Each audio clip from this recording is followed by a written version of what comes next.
For that to happen, we've got to build some relationships. The text makes it clear that Paul was planning on leaving the very next day. He was going to visit other churches and plant more ministries.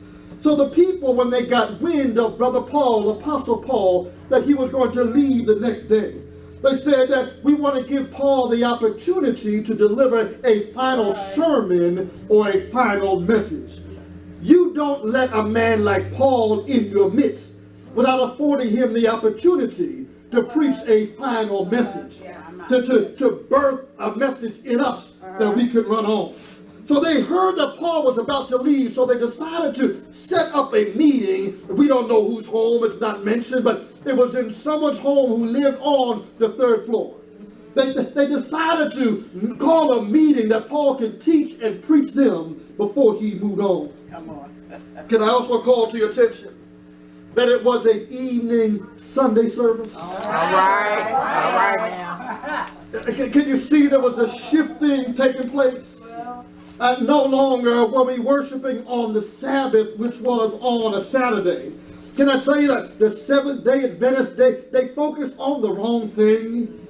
They spend all the time telling us that we need to be worshiping on Saturday, and they don't understand dispensations of time.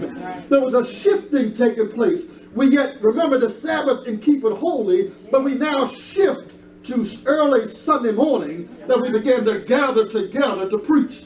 Well, someone is asking, well, I hear you, Reverend, but why do we now worship on Sunday instead of the Sabbath? Because the Bible said something significant happened early on a Sunday morning. The Bible says early Sunday morning that Jesus rose from the grave with all power in the palm of his hand. So it was a Sunday morning that a shifting took place. We now worship on Sunday instead of Saturday because Sunday is the day that death died. Sunday is the day that Jesus got up. Early on a Sunday morning, Jesus said, you ought to tell somebody. So I don't get too caught up with Seventh-day Adventists. I try to help them recognize we need to understand on just living right. All right. Did I tell you it was a Sunday evening worship? With some of our younger folk were here who like to come at 11 o'clock and can't even come back at 3. But it was an evening service.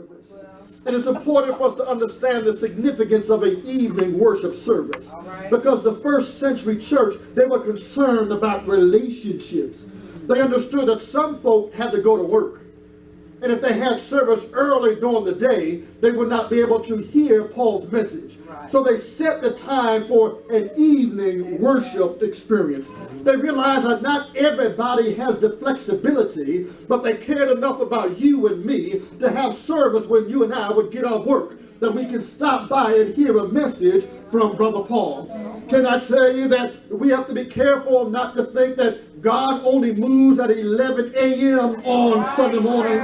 We think church is not church unless it's 11 a.m. on Sunday morning. We think that God cannot move unless it's 11 a.m. on Sunday morning. We think the preacher cannot preach unless it's 11 a.m. on Sunday morning. We need to be careful to understand there's nothing holy about 11 a.m. on Sunday morning, because the Bible says every day is a day of Thanksgiving. So we have to be careful not to compartmentalize 11 a.m. Sunday morning.